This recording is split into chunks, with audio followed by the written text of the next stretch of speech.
Hello, everybody. My name is Dr. Corey Wren, and I am a vegan sociologist and a vegan feminist. Sorry, I just got these very cute vintage cups from my local charity shop. As you can probably tell, I love all things vintage. So in today's talk, I wanted to introduce you to one of the most underrated and amazing, I mean, absolutely amazing women in the animal rights movement. I bet you have never heard of her. Well, if you're watching this channel, you may have, but most people in the animal rights movement have never heard of this woman. I think there's a little bit of a fan club for Frances Power Cobb, probably because she was so influential in getting the Animal Welfare Act passed in the 1800s. But there were so many other women who were doing such incredible work behind the scenes, or really up front and central, and actually getting quite a lot of publicity. But we don't have that history in the animal rights movement. So this is one of the things that one of the main reasons I'm doing this YouTube channel is to start to shine light on that lost history and to reclaim these amazing achievements that women have accomplished. And as a social movement scholar, I think that's very, very important, because we need to know where we came from in order to know where we're going. We learn from these lessons. We can develop our strategies. And also it sort of curtails a bit of that sense of hopelessness that we often get in the animal rights movement because the state of speciesism is so extreme. However, as a feminist, it is also very important that we reclaim this history, because one of the ways that women's status has continued to be low is through the patriarchal usurpation of history, basically. Kind of creating this atmosphere where men are supposedly the ones who've led the movement and created all these amazing achievements. That was actually an active effort in the mid-20th century, incidentally. It was an active effort to sort of defeminize the animal rights movement under this very sexist assumption that by making it more masculinized, it would be more likely to succeed. Well, I mean, that's a topic for another video. But I just wanted to give you a bit of a background before we launch into talking about this woman, because it is important that we learn this history. It's just not just like, listen up, kids, it's lessons with Granny. I'm not here just to bore you with history lessons. I think that this is an important feminist reclaiming. This is an important strategic act that you can do as an activist to learn this history and to ground yourself in it. I know for me personally, when I started to do this research years ago on all this amazing stuff that women have done in the 1800s and early 1900s, like it really did make me feel like I'm not alone, and this is not completely hopeless. There have been people all along who've been resisting, and we're stepping into line with that long legacy of resistors.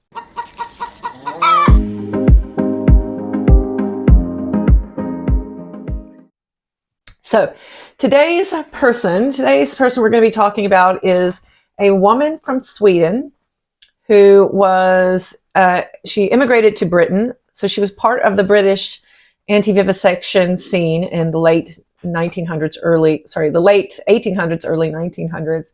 And that woman's name is Lizzy Lind-af-Hageby. Now, you may poo-poo me in the comments because I'm probably mispronouncing that. It is a Swedish name after all. But we can just call her, for the sake of the video, Lizzy. She probably wouldn't mind. So this woman moved to England, and as she came from Sweden, by the way, she came with her partner, and they had already been quite active in the anti-vivisectionist scene in Sweden, but they moved over to Britain. I can't quite remember why they moved to Britain, but I think that part of the reason was that they wanted to get an education in Britain, which I'm going to get to in a minute. And also they wanted to be a part of the central sort of anti-vivisectionist and feminist scene. So here's the thing about Lizzy. Before I even get into all the animal rights stuff that she did, I want to be very clear that she was also a very prolific feminist leader. She wrote quite a lot on feminism, and she spoke a lot on feminism. She organized a lot of feminist events. So she was absolutely, truly one of those hardcore intersectional people. she probably dedicated as much time to the feminist cause as she did to the anti-speciesist cause. And in fact, it's not really fair to separate the two, because oftentimes they were intertwined.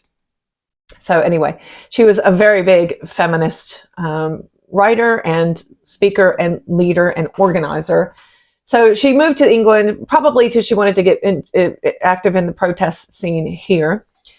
But one of the first things that she did with her partner was she was no dummy. She absolutely realized that one of the reasons that vivisection was so nefarious and so difficult to challenge was that women were actively being excluded from the medical sciences, and they weren't able to actually see firsthand.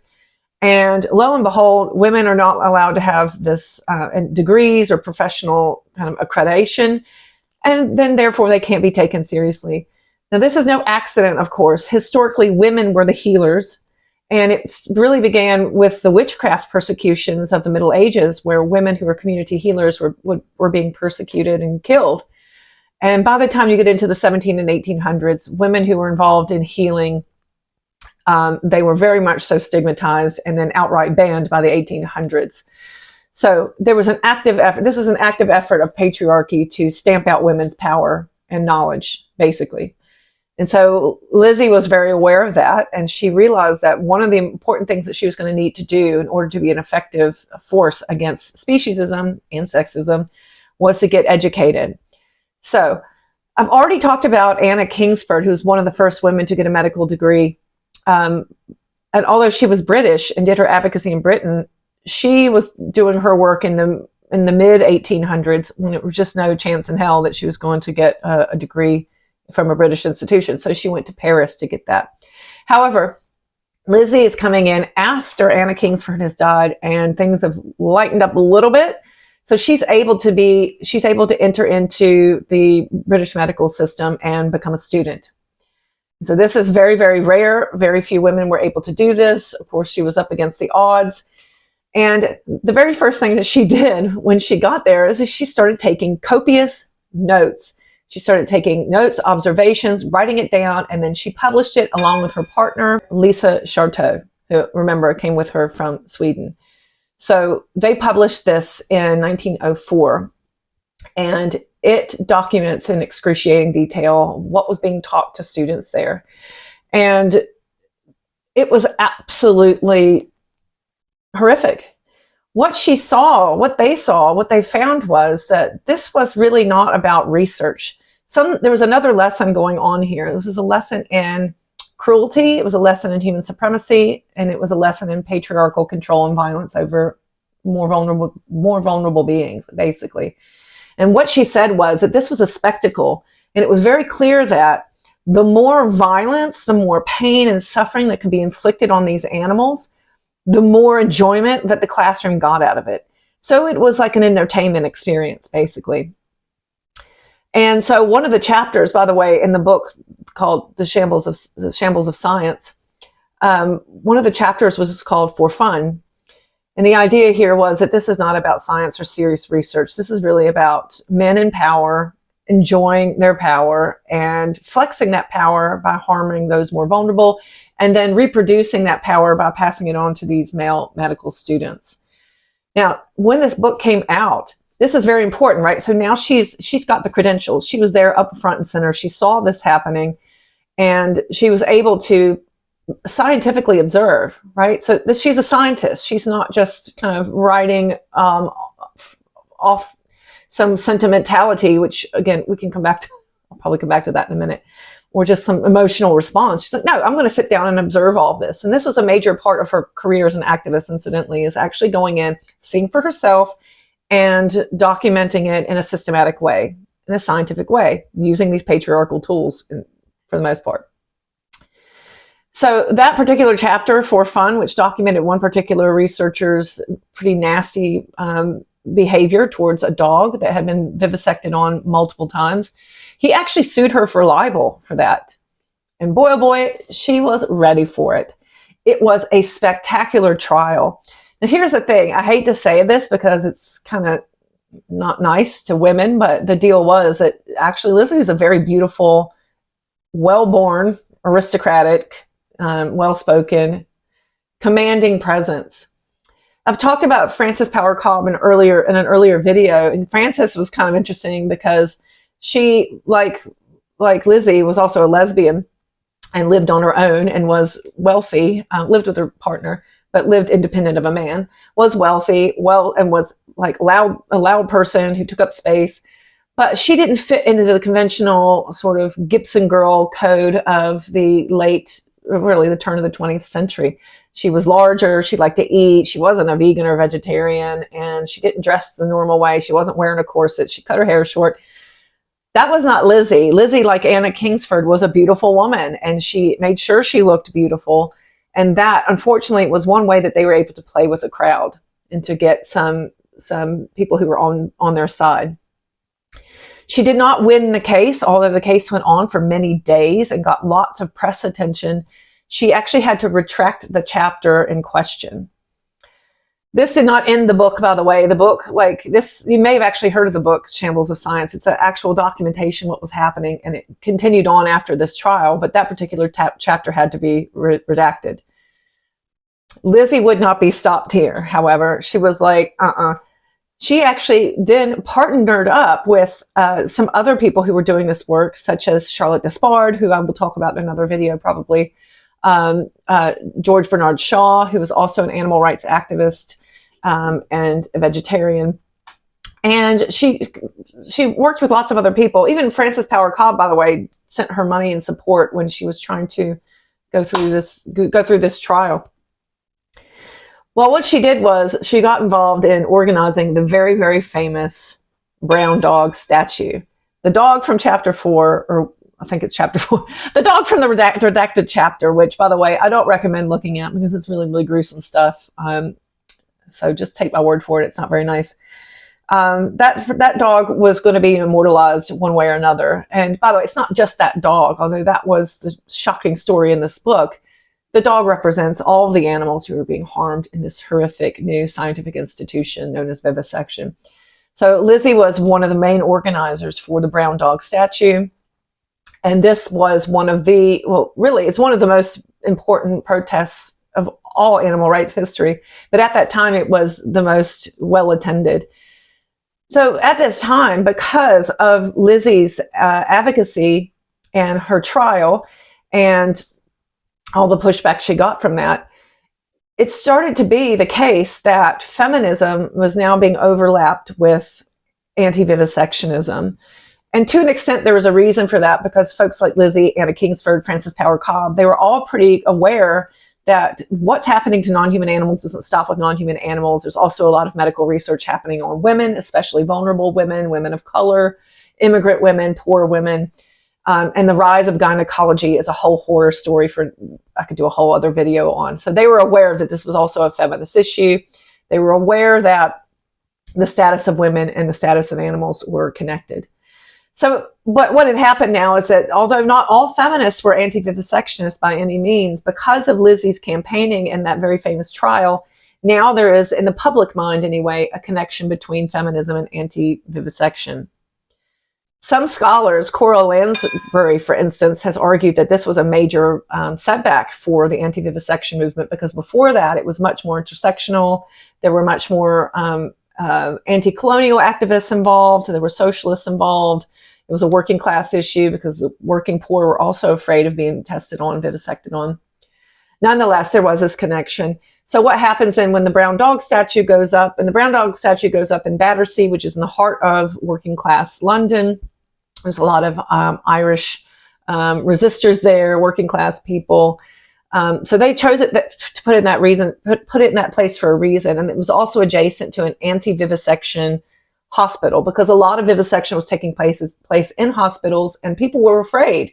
If I go to these hospitals where vivisection is taking place, is it also going to happen to me? So there's actually quite a lot of hospitals that were explicitly anti-vivisection. And so these two things were together. And the UCL, like the Medical College of London, started, the boys would come over and start trashing it, and it turned into major protests. And so they actually had to get Irish nationalists to come and like guard the meetings around the brown dog, or to guard the statue. And really there was so much destruction and rioting that the police really just finally got fed up with it and said, you know what, Battersea, if you want to keep this statue, you're going to have to pay for it to be policed privately. We can't do it anymore. And incidentally, at the time, the mayor of that area was also an anti-vivisectionist, so there was quite a lot of support for the anti-vivisectionist cause. It was much more divided in the turn of the 20th century than it is today. Most people today are pretty blasé about vivisection, but when it was coming into its own in the late 1800s, there was a lot of division, social division over it for all these reasons I've just mentioned. So anyway, they had to take the statue down. It was taken down quietly one night, and they were not going to be done with that. Like Lizzy and her ilk were not finished. Like, this is really pissing them off now. So then they go over to Trafalgar Square in London, and they hold a protest there, and they have many public speakers, and lots of thousands of people come to attend. So that is the great legacy of Lizzy. Like, this is amazing, right? She's written the Shambles of Science. She's one of the first women to get a medical degree. She's using the tools of science to blast back at these male researchers. She is responsible for the brown dog statue and these massive protests, the Trafalgar counter protests as well. And she's not finished.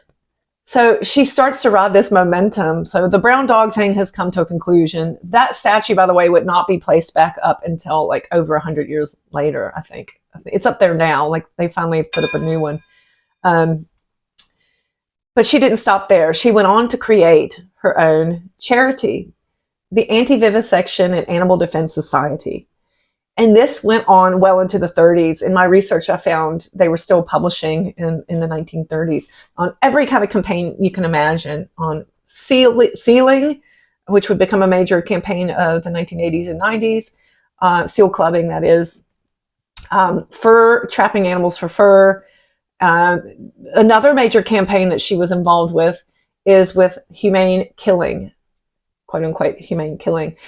So before the 1930s in Britain, the way that animals were slaughtered by the millions was by a poleaxe straight to their face. And it took several blows usually to kill animals in this way. And you can imagine the immense horror, suffering, fear, trauma, injury to the workers as well. And it was just a horrible, horrible thing. Now, this kind of gets back to that debate on abolition versus welfare. Lizzy, it seems, was herself actually a vegan, but she also recognized that what was happening to non-human animals, where we're poleaxing them in the face for people who want to eat their bodies. Like, there's something needs to be done to at least lighten that situation up. So she started to promote what she called the humane killer, which was basically a bolt gun. And she had to actually campaign around the country, doing a speaking tour around the country to try and convince different communities, meat packers, slaughterers, and just council members, people, the public, that it was safe to eat the flesh of animals who'd been killed in this way, because there was a lot of mythology around if we kill animals in this way, it'll make their flesh toxic to eat. The idea is if you poleaxe them in the face, then you could slit their throats and then bleed them out in this way. Well, the idea is, Lizzy was arguing, you could kill animals in the same way using the humane killer, and it would be just as safe to eat them. So you can see, like, this must be very, very difficult for her to do this campaigning, because she's a vegan herself. She just doesn't want, she knows that she's not going to get people to go vegan. She wants to at least get them to find a more merciful way to execute animals for to eat them. I cannot imagine how she got her head around that. I don't know how. I would never be able to do that. One of the things that she did in order to prove that it was safe to do this, and by the way, the Jewish community also was up in arms about this because of kosher slaughter, which doesn't allow for any stunning. So one of the things she had to do was actually go and use her tools of research once again, and go into these slaughterhouses and actually do comparative studies. And she would watch animals, different species, calves, pigs, be killed in the traditional methods, be that a poleaxe or a hammer in the case of a pig. And she would say, here's how many times that these animals had to be hit in the face before they fell down, or before they were knocked unconscious. In some cases, it was many, many times. Then she would compare that to using the humane killer. And she would say that most of the time it only took one blow in order to knock them unconscious. But another thing that they would do to prove their case was like, this is just so outrageous. Like they went and did a random sampling, again, using their tools of science. They did a random sampling of skins from slaughterhouses and showed that some of the skins of these dead bodies had 10 or more blows to the face. That is how inefficient and horrific this method of execution was. And so she was, again, using the tools of science in order to try and make a campaign to better things for non-human animals. It was well into the 50s in the United States before they moved to a bolt gun. So personally, I ascribe to the abolitionist position, and I feel like that there's infinitely more effective ways that we could be using our time and resources. But I do have to say, like, it does cause me to step back a bit when I'm thinking about 100 years ago, when just using pole axes to their faces. Like, I can see why she would feel the need to step in and say, let's find a slightly less painful way to do things. So that is Lizzy. She's absolutely a powerhouse. Another interesting thing about Lizzy is that, like Anna Kingsford, she fancied herself a bit of a psychic, and maybe we can kind of see her as an early 20th century witch, if you will. So she was born in the 1870s, and this is right about the time when Anna Kingsford is coming to the end of her career, because sadly Anna Kingsford died very young. And I think we can sort of appreciate Anna Kingsford's mysticism a little bit more because she was right in the middle of that she was right in the middle of that Victorian occultism, that wave of occultism and spiritualism. But Lizzy is coming at it much later. In fact, she doesn't die until the 1960s at the age of 85. And so she's holding on to this sort of occultism much later than other people would have been, I would say. And the interesting thing is that is in juxtaposition with all of this medical training, the scientific tools that she uses. It just goes to show that how multifaceted she is. And she even thought that she was, this was not admitted until after she died. A correspondent of hers said in an obituary for her that she thought that she was carrying on the torch for Anna Kingsford, that she had this psychic connection with Anna. So this is kind of interesting. Like, even as we're having this conversation and thinking back in time about these women who came before us, like even Lizzy was already doing that. But I think that is really an interesting thing about her, is that she is quite multifaceted. She has a scientific side to her, but she also has this spiritual, metaphysical side to her. And she's able to grapple with, but perhaps this is one of the reasons why, because she's down in the trenches seeing these horrific things for herself with her own two eyes. And this is one of the reasons, by the way, and I've posted a video, or will be posting a video, on vegan witchcraft. This is one of the reasons I think that these eco-feminist spiritualities can be helpful to help us navigate this really horrific information and the trauma that we experience by doing the work that we do. But of course, it's always a very tricky situation for women to explore that side of activism. Even today, I think most activists would hesitate to admit that they have a spiritual side. Most would say that they're atheist or agnostic, which I know through my research. But even back then, it was a similar situation because of this highly stigmatized idea of sentimentality or sentimentalism. And so a lot of the women who were writing in the late 1800s were coming up against this charge. They were just simply being sentimentalist. And that's one of the reasons that they had to dig deep on these more rational theories and scientific methods. Frances Power Cobb, her very first book was a rational sort of approach to theology. So the last bit I want to say about Lizzy is, she's just this amazing career. And the other thing is that during the war, she saved quite a lot of animals from the mass euthanasia, because Britain was getting blitzed. So there was this mass culling of dogs and cats. So she did her best to rescue quite a few of those, and had basically a sanctuary for them. And she operated a sanctuary, I think, until her death. And the other thing about her was, it's sort of lost to history. She was also a lesbian, which I mentioned earlier, but I just think that's really worth revisiting here, is that so many of these early intersectional vegan feminists or anti-vivisectionist in the case of Frances Power Cobb, because she was not vegetarian. But I think this is a really interesting lost history, that we have this queer legacy as well, that we had lesbian women living basically openly as lesbians. Lizzy and her partner, Lisa, lived together, and they co-wrote together, and they were comrades, basically. So this is a really, really cool history that I think we've washed over and we've forgotten. So I think that remembering not just our feminist history, but also our queer history is really, really important for the animal rights movement today. So I will leave it at that. That's Lizzy Lind-af-Hageby in 30 minutes or less. Definitely check her out. Like, look into some of her work. You might even peek into some of her early writings, which can be found online. There's also quite a lot of her writing that has been digitized and available through the internet. You don't have to go to a library or have a special academic membership to access it. Yeah, so comment below. What do you think? Like, have you heard about Lizzy before? And yeah, how can her legacy maybe inform what we do today?